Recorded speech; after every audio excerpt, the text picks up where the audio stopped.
امام احمد بن حنبل رحمۃ اللہ، اتنا بڑا عظیم آدمی، میں حیا کے حوالے سے بات ان کی عرض کرنے لگا تھا، ان کا مقام میں نے آپ کے سامنے عرض کر دیا۔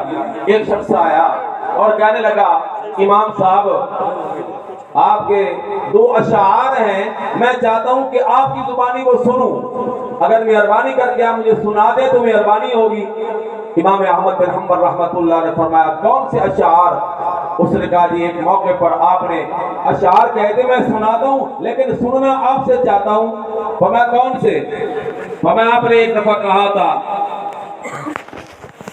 کہ جب میرا رب مجھ سے یہ کہے گا اذا ما قال لي ربي اما استحييت تعصيني تخفي الذنب عن غيري وبالعصيان تعصيني، اس وقت میرا کیا حال ہوگا جب میرا مجھ سے یہ کہے گا اے احمد بن حنبل تجھے گناہ کرتے ہوئے میرا حیا نہ آیا، تو نے لوگوں سے چھپ کر تو گناہ کیے لیکن وہ سارے گناہ اٹھا کر میری دربار میں آ گیا، نہ گناہ کرتے ہوئے تجھے حیا آئی اور پھر توبہ نہ کر کے معاف نہ کرا کے گناہوں کا سارا وہ بوجھ اٹھا کر گٹھری اٹھا کر میری دربار میں آ گیا، تو میں احمد بن حنبل کیا کروں گا؟ جب اس بندے نے یہ اشعار یاد دلائے، کتنا بڑا عظیم آدمی امام احمد بن حنبل رحمۃ اللہ علیہ، چیخ نکلی اور دوڑ کر کے اپنے کمرے میں داخل ہو گئے، دروازہ بند کر لیا اور مسلسل وہی اشعار دہراتے رہے۔ اذا ما قال لي ربي اما استحييت تعصيني، اذا ما قال لي ربي اما استحييت تعصيني تخفي الذنب عن غيري وبالعصيان تعصيني۔ کیا حال ہوگا میرا جب میرا اللہ مجھے کہے گا احمد گناہ کرتے ہوئے تجھے میرا حیا نہ آیا، لوگ اس سے چھپ کر گناہ کیے اور وہ گناہ سارے اٹھا کر تیرے دربار میں بغیر معافی مانگنے کے آ گیا، میرا اس وقت کیا حال ہوگا؟ میرے محترم سامعین، ہم بھی غلط قدم اٹھاتے ہوئے کوئی بے حیائی کرتے ہوئے کبھی یہ سوچ لیا کریں کہ اگر قیامت کے دن میرے اللہ نے مجھے یہ کہہ دیا کہ اے میرے بندے تو نے بندوں کا تو حیا کیا، میں اللہ کا تجھے حیا نہ آیا، وہ گناہ بغیر معاف کرانے کے بغیر توبہ کے اٹھا کر کے تو لے کے آ گیا، تو میں اللہ کو کیا جواب دوں گا؟ اس لیے میرے محترم سامعین، ہر بات کرنے سے پہلے سوچ لیں کہ کہیں یہ بات ایسی تو نہیں کہ میرا اللہ مجھ سے کل قیامت کے دن اس کا سوال کرے میں جواب ہی نہ دے سکوں۔ حیا اتنی بڑی چیز ہے، نبی علیہ السلام نے ارشاد فرمایا ایمان کے 70 سے زیادہ شعبے ہیں، اعلیٰ شعبہ ایمان کا لا الہ الا اللہ ہے اور ادنا شعبہ راستے سے تکلیف دینے والی چیز کو ہٹانا۔ اس کے دو صورتیں، ایک یہ ہے کہ راستے میں تکلیف دینے والی چیز کو ڈالا ہی نہ جائے، اور دوسری صورت یہ ہے کہ اگر کسی نے ڈال دی ہے تو آپ رہنے نہ دیں بلکہ اس چیز کو اٹھا کر راستے سے ہٹا دیں۔ حدیث پاک میں آیا ہے ایک بندے نے دیکھا راستے میں کانٹا یا روڑا پڑا ہے، دل میں سوچا کہ کسی اللہ کے بندے کو یہ لگ نہ جائے، تکلیف نہ ہو، اس نے اٹھا کر ایک طرف پھینکا، میرے اللہ کی رحمت کو جوش آیا، اللہ نے اس معمولی سے عمل پر اس بندے کی نجات اور مغفرت کا فیصلہ فرما دیا۔ اور آج ہم سمجھتے ہیں کہ راستوں کو صاف کرنا یہ میونسپل کمیٹی والوں کا کام ہے، یہ جمعدارہ کے صفائی کریں گے، نہیں میرے محترم سامعین، راستوں کو صاف کرنا، گھروں کو صاف کرنا، صفائی کا اہتمام کرنا تو تیرے میرے پیغمبر حضرت محمد الرسول اللہ کی سنت بھی ہے، حضور کے فرمان کے مطابق یہ ایمان کا حصہ بھی ہے۔ حضور نے پہلا آخری شعبہ بتا کر درمیان کے شعبوں میں سے ایک شعبہ بتایا، والحیاء شعبۃ من الایمان، حیا بھی ایمان کا بہت بڑا حصہ ہے۔ محدثین میرے دائیں بائیں تشریف رکھتے ہیں، علماء نے سوال اٹھایا کہ اللہ کے محبوب نے درمیان کے شعبوں میں سے صرف ایک شعبہ حیا بیان کیا، باقی کیوں نہیں بیان کیے؟ یا بات ایک ہی کرنا تھا تو کوئی اور بیان کر دیتے؟ تو علماء نے لکھا کہ یہ شعبہ اتنا بڑا شعبہ ہے حیا والا، جس بندے کو نصیب ہو جاتا ہے تو ایمان کے باقی شعبے خود بخود اس کو آسانی سے نصیب ہو جاتے ہیں۔ اس لیے ہمیں حیا سیکھنا چاہیے، حیا کرنی چاہیے۔ میں کر رہا تھا اللہ کے محبوب صلی اللہ علیہ وسلم نے ایک موقع پر صحابہ کرام سے فرمایا استحیوا من اللہ حق الحیا۔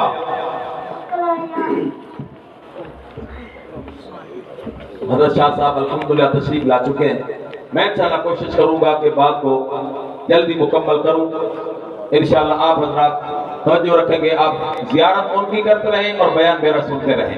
بعد انشاءاللہ ان کا بیان بھی ہوگا، پھر زیارت بھی ہوگی، تو انشاءاللہ ہم سارے مستفید ہوں گے۔ انشاءاللہ حضرت تشریف لا چکے ہیں، آپ توجہ میری طرف رکھیں۔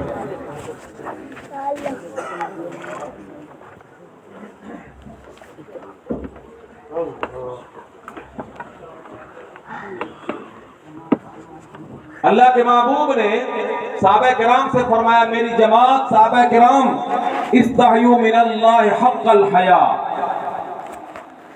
اللہ کا حیا کرو اور حیا کا حق ادا کرو۔ حیا صرف نہیں، حیا کا حق ادا کرو۔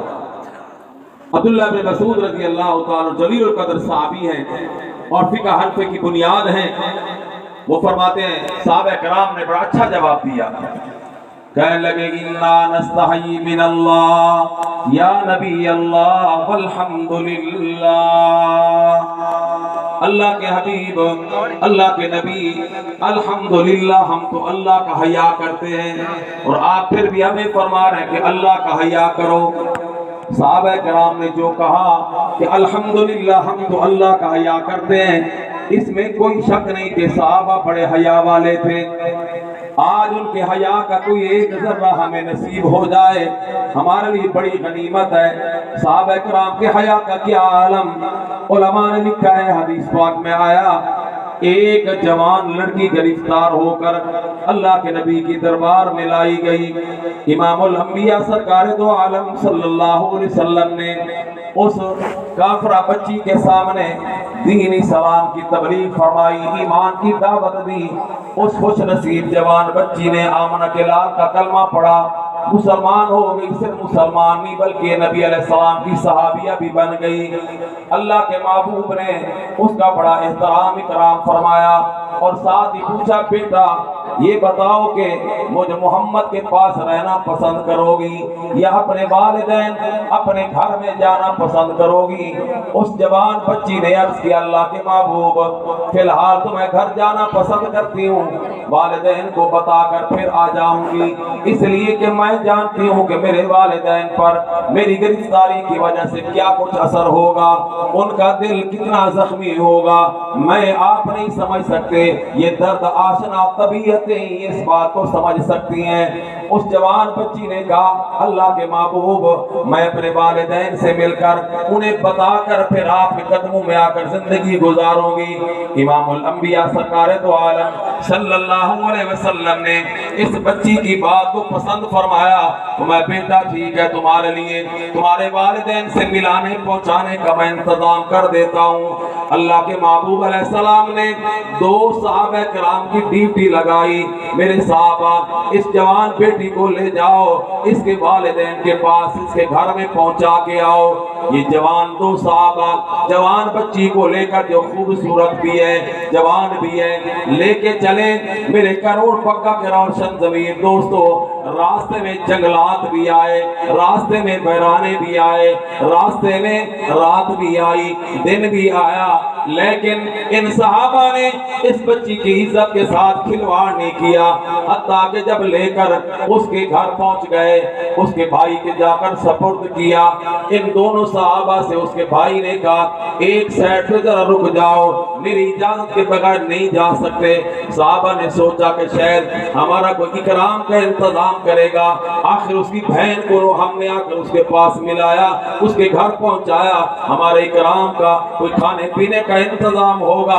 ایک سائڈ پہ کھڑے تھے، وہ لے کر جوان بچی کو سائڈ پہ گیا، کہنے لگا، بہن مجھے سچ سچ بتانا، راستے میں یہ دو جوان تجھے لے کر آئے، تو بھی جوان، یہ بندے بھی جوان، راستے میں بحرانہ بھی آیا، رات بھی آئی، جنگل و صحرا بھی آئے، سچ بتانا انہوں نے اگر تیری عزت کے ساتھ کوئی چھیڑ چھاڑ کی ہے، ان کی گردنیں اگلے لمحے زمین پر ہوں گی، تاکہ یہ زبانیں باقی نہ رہیں، کل کو تیری عزت کے بارے میں کسی کو یہ بتا ہی نہ سکے۔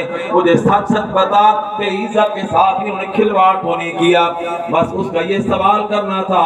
میرے محترم سامعین، اس جوان بچی کی آنکھوں سے آنسو چھم چھم اس طرح گرنے لگے جیسے ساون کی بارش زمین پر برستی ہے، مسلسل